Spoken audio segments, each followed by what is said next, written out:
ये बताइए कि फाइटिंग करप्शन के ऊपर आपकी पीडीएम का क्या बयानिया है। आज भी स्विस, फ्रांस और ब्रिटिश बैंकों में अरबों डॉलर पाकिस्तान के लूटे पड़े हुए हैं और उसमें पाकिस्तान की पास की भी इशराफिया है, मौजूदा इशराफिया भी है।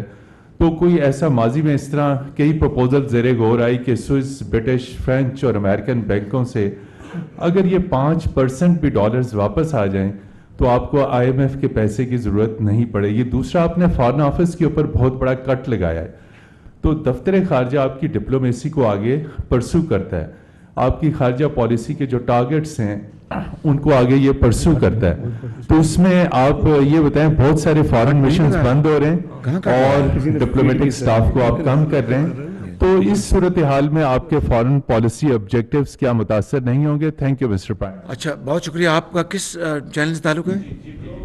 जी ठीक। ये जो पहला सवाल है आपका बड़ा पर्टिनेंट है।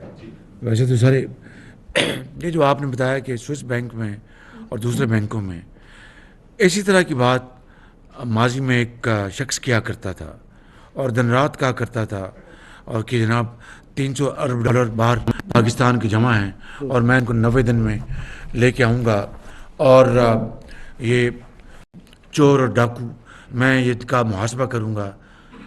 काश ये सवाल आप 3.5-4 साल में उनसे करते। अलबत्ता ये ज़रूर है, देखें, अलबत्ता ये ज़रूर है कि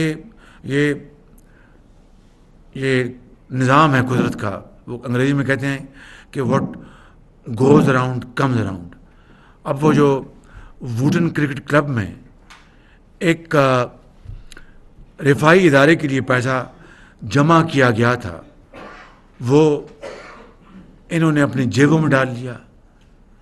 देखिए कि जो शख्स ये बातें दिन रात करता था एक नाखुदा बन के कि मैं 300 अरब डॉलर लेके आऊँगा और 90 दिन में लेके आऊँगा, करप्शन ख़त्म कर दूँगा, वो खुद रंगे हाथों पकड़ा गया।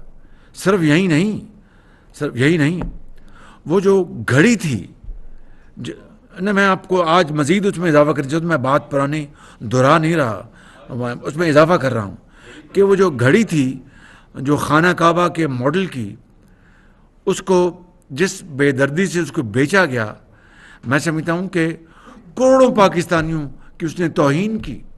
खाली इस हवाले से नहीं कि एक इंतहाई बरादर मुल्क के सरबराह ने वो घड़ी बड़े शौक़ से दी थी, वो उस वज़ीर आज़म को नहीं दी थी, वो पाकिस्तान के 22 करोड़ आवाम की ताज़ीम इज़्ज़त की खातिर दी गई थी। उसके ऊपर कोई हक़ नहीं था। अगर वो खाना काबा का मॉडल ना भी होता तब भी उसका ऊपर कोई हक़ नहीं था कि वो बाज़ार में बेच दे सरेआम और फिर कौम को धोखा दे।